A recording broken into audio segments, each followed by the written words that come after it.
자, 오늘 이 시간에는 그 전기동차 구조 및 기능에 대해서 한번 알아보도록 하겠습니다.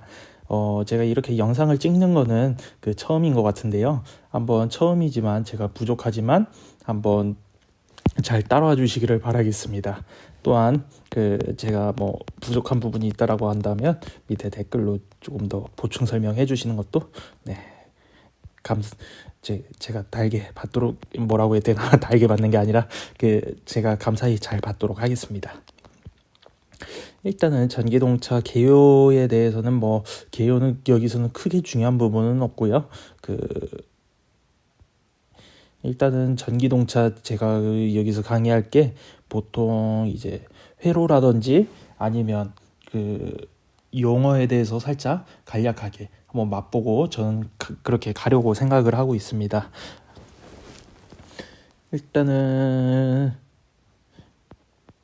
전기동차 이게 많이 조금 어려워하시는 부분이면서 철도 면허 시험 보는데 이제 제2종 전기 차량 운전면허를 보는데 좀 비중을 많이 차지하는 과목이면서 많이들 어려워하시는 과목이죠. 왜냐하면 이게 여기서는 회로도 또 많이 나오고 이게 기기가 어떻게 작동이 되는가에 대해서도 조금 많이 몰라 하시는 분도 계시고 하다 보니까 이제 그런 부분에 대해서 조금 많이 헷갈려 하시는 것 같더라고요. 일단은 기본적인 용어에 대해서 먼저 한번 살펴보도록 하겠습니다. 철도란 여객 또는 화물을 운송하는 데 필요한 철도 시설과 철도 차량 및 이와 관련된 운영, 지원 체계가 유기적으로 구성된 운송 체계를 말한다고 합니다. 그 다음에 선로란 철도 차량을 운행하기 위한 궤도와 이를 받치는 노반, 인공구조물로 구성된 시설을 말하는 거고요. 그 다음에 레일은 알다시피 쇠로 된 부분이 있죠. 그 두 가닥. 그것이 바로 레일이라고 하는데요. 이 레일이 철도 차량이 직접 이제 바퀴가 밟으면서 지나가는 길이죠. 근데 이것을 회로로 이용을 하는데요. 이거를 폐색 방식으로 해서 폐색 신호에서도 활용이 되고 아니면 열차 접근하는데 접근 안내 방송이라든지 이제 관제실에서 열차가 어느 위치에 있냐 이거를 다 회로를 통해서 검지를 하게 됩니다. 그것을 바로 궤도 회로라고 여기서 명칭을 하고 있고요. 궤도란 철도 차량이 또한 운행할 수 있도록 레일 침목 및 도상과 이들의 부속품으로 구성된 시설을 말합니다. 일단 여기서 선로 제가 여기서 짚고 넘어가지를 않았는데 선로 이거는 잘 한번 살펴보시기를 바라겠습니다.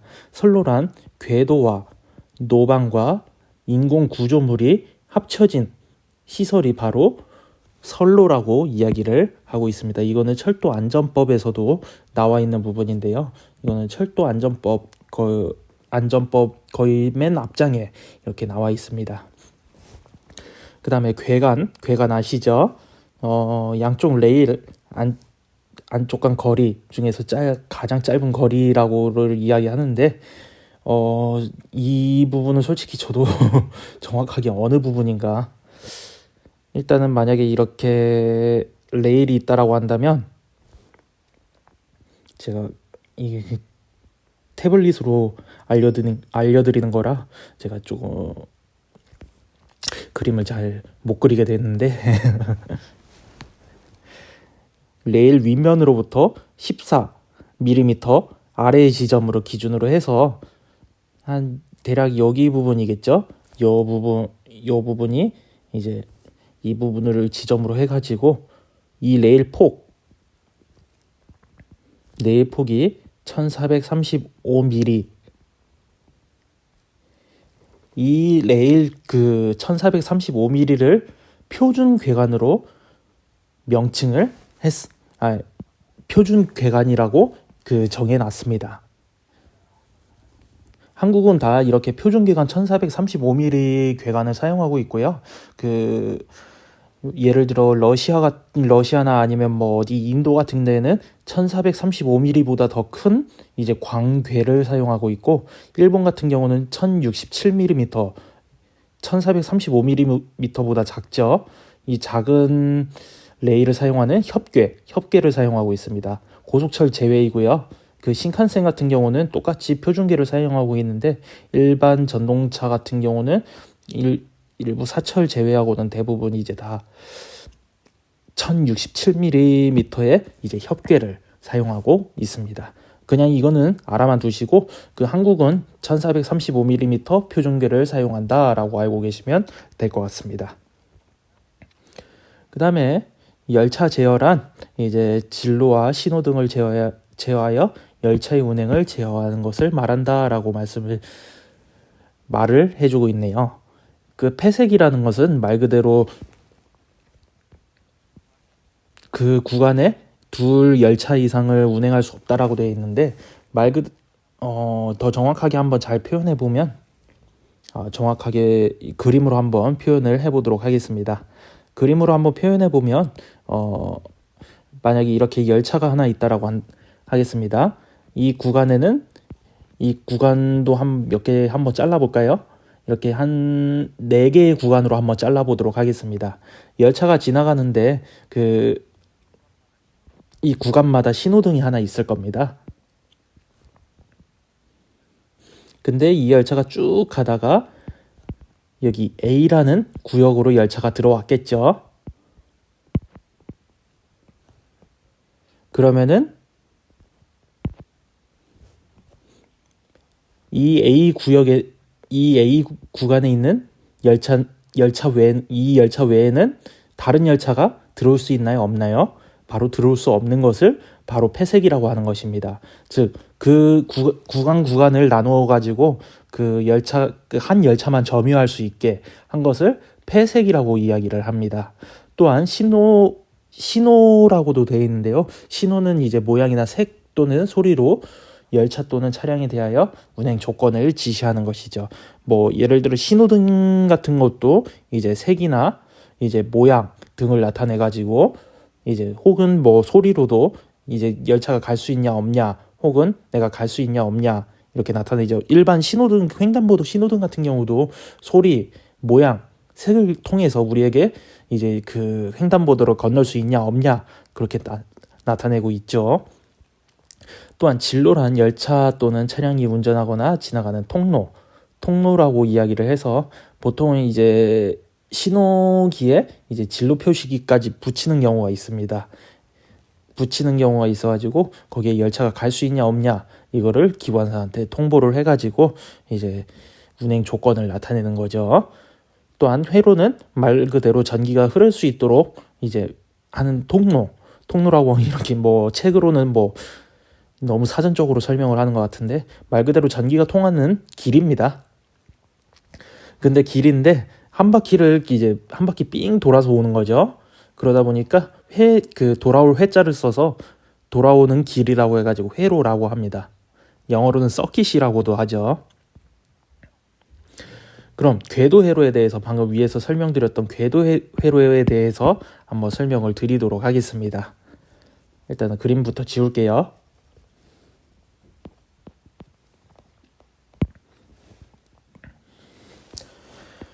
밑에 이렇게 설명이 잘 나와 있네요. 일단은 구간 여기는 3번 구간, 2번 구간, 1번 구간이 있는데 열차가 여기에 있죠. 열차가 여기에 있으면 일단 바퀴가 여기에 하나 그 바퀴 맨 앞쪽에 열차 머리 부분에 이제 맨 앞 바퀴가 여기에 걸려 있다라고 3번 구간에 있다라고 한번 가정을 해봅시다. 그러면 열차가 진행 신호를 받아가지고 쭉 오겠죠. 2번 구간으로 오면 어떻겠습니까? 그럼 열차가 이제 이 폐색 구간을 넘어서 2번 구간으로 들어왔습니다. 그러면은 원래 궤도 회로에서는 다음 파란 제가 그 줄 치는 것처럼 이렇게 계전기가 동작을 해서 이렇게 이 부분이 이제 전자석이 되기 전이었죠. 되고 있죠. 전자석이 되고 있으니까 A 부분은 이제 접점이 붙을 거고 B 부분은 이제 접점이 떨어져 있을 겁니다. 그래서 얘는 이렇게 파란 등을 현시하고 있었는데 이제 2번 구간으로 이제 열차가 들어오니까 이게 선로가 단락이 돼 버리죠. 단락이 돼 버리면 어떻게 됩니까? 바로 이 계정기가 동작이 멈추게 되겠죠. 동작이 멈추니까 어떻게 됩니까? 이 접점들은 이제 원래 자리로 원래 접점으로 돌아가게 될 거고, 그럼 여기 파란색을 현시하고 있던 이 접점은 당연히 소등이 될 거고 빨간 등이 들어오게 되겠죠.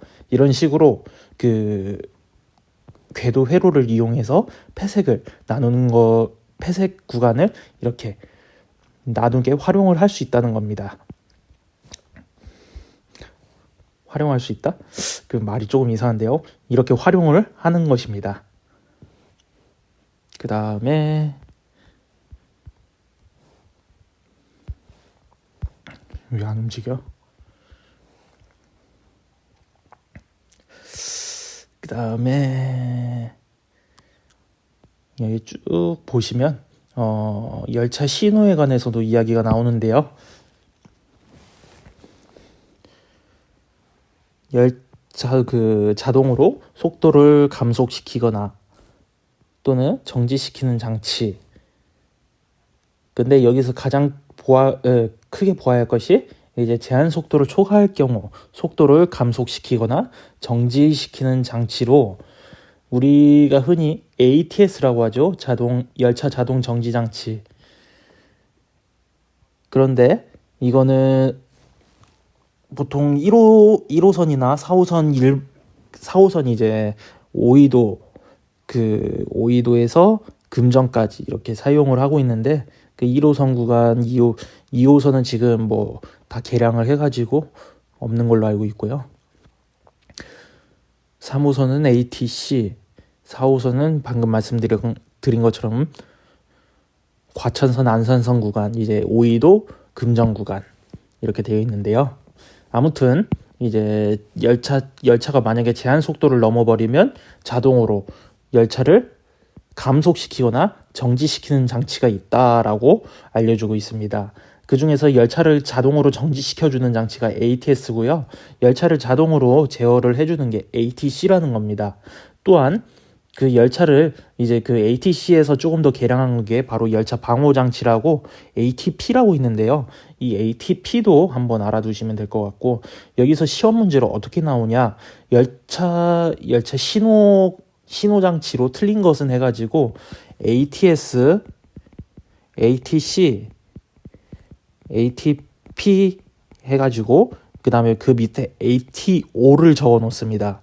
그럼 어느 게 틀린 것일까요? 당연히 ATO죠. ATO는 신호장치가 아닙니다. 얘는 자동 열차 운전 장치라고 해가지고 얘는 신호장치라고 볼 수가 없는 것이죠. 즉 말 그대로 신호장치라고 한다면 기억해 두세요. ATS, ATC, ATP 이렇게 있다라고 알고 계시면 될 것 같습니다. 그 다음에 여기 밑에 제가 설명을 해드렸고,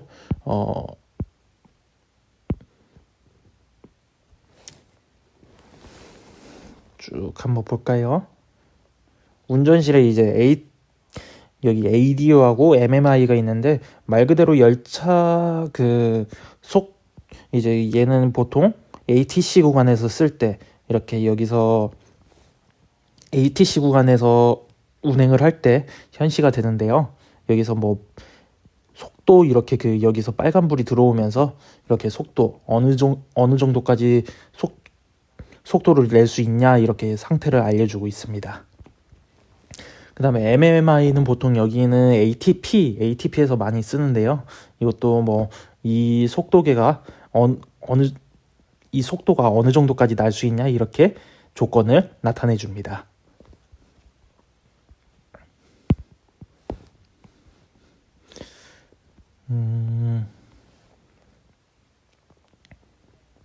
그 다음에 차량 일반 용어에 대해서도 한번 살펴보도록 할까요? 일단 차륜이라는 것은 바로 차 바퀴를 말하는 것입니다. 이것이 바로 차륜이죠. 이것이 바로 차량의 하중을 레일에 전달한다라고 되어 있는데, 말을 어렵게 풀어서 그렇지 그냥 차 바퀴라고 생각하시면 돼요. 그다음에 기어. 기어는 흔히 말하는 치차라고도 하는데요. 흔히 치찹이라고 아시죠? 그 운전 이론에 보시면은 뭐 기업이라고도 하고 치찹이라고도 하는데 이 박스를 말하는 겁니다. 여기 있는 기어, 그 톱니바퀴를 말하는 건데요. 이 톱니바퀴를 통해서 이제 톱니바퀴를 통해서 이제 모터의 속도를 감속시키고 이제 또한 감속시켜주는 거라고 생각을 하시면 되는데요. 이 모터가 예를 들어 한 6바퀴 돌 때 얘 큰 이제 바퀴 같은 경우는 큰 이제 톱니바퀴 같은 경우는 한 바퀴 돈다 해가지고 이렇게 비율을 결정하는 게 바로 치차비라고도 하고 뭐 어디서는 감속기라고도 하는데요. 이 기어비가 클수록 일단 토크가 높아지고 속도는 이제 반비례해서 낮아지는 것이죠. 아무튼 이거는 운전 이론에서 살펴보면 될 것 같고, 아무튼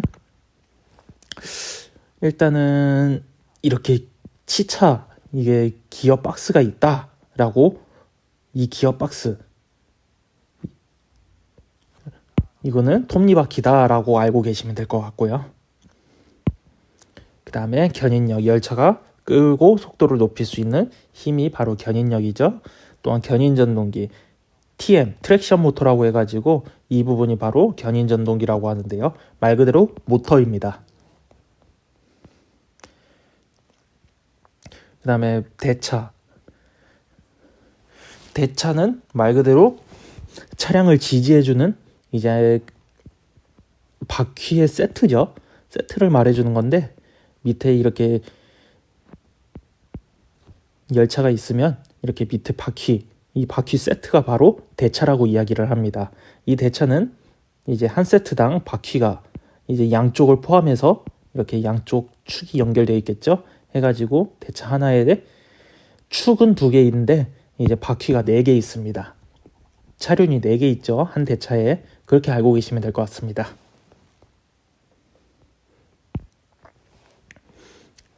그 다음에 제동장치는 보통 단면 제동하고 디스크 제동 2가지가 있는데, 이제 일단 제동이라는 것은 일단 공기나 전기를 통해서 열차의 속도를 감속시키거나 정지시키는 것을 말하는 거고, 말 그대로 브레이크입니다. 제동 거는 거. 그 다음에 그 기초 제동 장치는 이제 보통 공기를 통해서 이제 압착을 시켜서 이제 기계적으로 제동을 거는 건데요. 압축 공기를 통해서 이제 그 어떤 이제 장치를 밀어내는 거죠. 근데 여기 있는 이 디스크 판을 옆에 이게 눌러가지고 라이닝이 눌러가지고 제동을 거는 게 바로 디스크 제동이라고 하고요. 여기 차륜 단면을 눌러가지고 제동을 거는 것이 단면 제동이라고 이야기를 합니다. 그 다음에 전기 일반 용어로 해가지고 보통은 한국철도공사 코레일이죠. 코레일은 보통 AC 25,000V 60Hz까지 외우시면 더 좋습니다. 교류 25,000V 60Hz의 전력을 사용하고 있고요. 이제 도시철도는 DC 1500V, 경전철 같은 경우는 DC 750V까지도 사용을 하고 있습니다. 집전장치, 여기서 집전장치라고 되어 있죠. 집전장치는 말 그대로 팬터그래프를 말하고 있으며, 변전소는 말 그대로 그 높은 이제 발전소에서 만든 전압은 매우 높습니다. 그러다 보니까 철도에서 직접 사용하기는 많이 힘들고 해가지고 이거를 낮춰주는 곳이 있는데요. 그것을 변전소라고 이야기를 합니다. 또한 도시철도에서는 직류를 사용하기 때문에 정류기라는 부분도 들어가는데요. 정류기는 교류에서 직류로 바꿔주는 기기를 말하는데, 이 정류기가 있는 도시철도 변전소는 정류기까지 있죠. 그 다음에 변전소에는 당연히 그 변전소는 장소라고 의미한다면 변압기는 이제 기기를 말하는 것이죠. 그 변전소에서 이제 전압을 낮춰주는 다운시켜주는 기기가 이제 변압기라고 이야기를 합니다. 근데 변압기는 AC를 입력했다 하면은 전력은 뭐로 나오죠? 똑같이 AC로 나오게 됩니다. 구조상 그렇게 될 수밖에 없고요. DC는 그렇게 할 수가 없습니다. 이거는 전자기 유도를 이용하는 것이기 때문에 AC에서 AC로 출력이 된다라고 알고 계시면 될 것 같습니다. 그 다음에 전력 변환 장치란 말 그대로 전압과 주파수를 내 마음대로 바꿔주는 것을 말하는 것이죠. 바꿔주는 장치를 말하는 것입니다. 근데 그 전력 변환 장치를 해주는데 얘를 그냥 말 그대로 일반 스위치처럼 하게 되면은 안에 뭐 아크도 많이 튈 거고 그 다음에 빠른 이제 스위칭이 불가능하죠. 그러다 보니까 반도체를 이용하게 되는데 그 반도체 소재 중에 사이리스터나 트랜지스터를 이용해서 그렇게 껐다 키게 되는데 그 사이리스터가 바로 GTO라고 GTO라는 놈을 이제 이용을 하게 되고 트랜지스터는 IGBT라고 이런 놈을 더 많이 사용하게 되는데 요즘에는 이제 GTO는 거의 단종이 돼가지고 IGBT를 많이 사용하게 됩니다. 요즘에는 또 IGBT 말고도 모스펫도 조금 이용하는 것 같더라고요.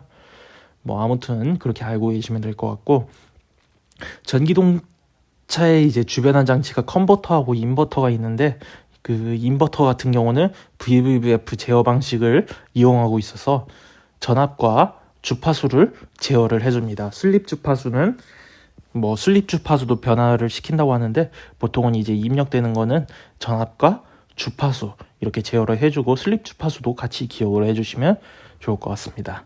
그 다음에 전압을 이용해서 회전력, 이제 말 그대로 견인력을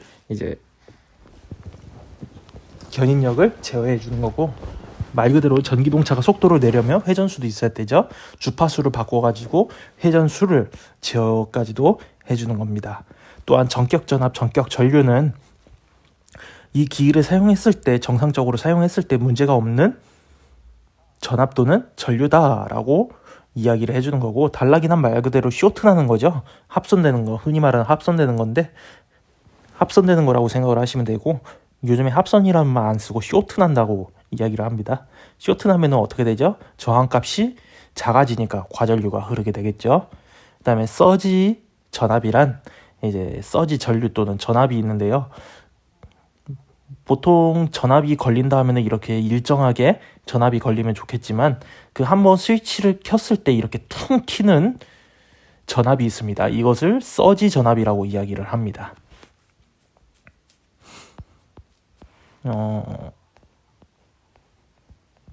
아무튼 여기까지 오늘은 여기 용어에 대해서 한번 살펴봤고요. 밑에 있는 내용은 거의 역사적인 내용이어가지고 제가 더 이상 이야기할 거는 없고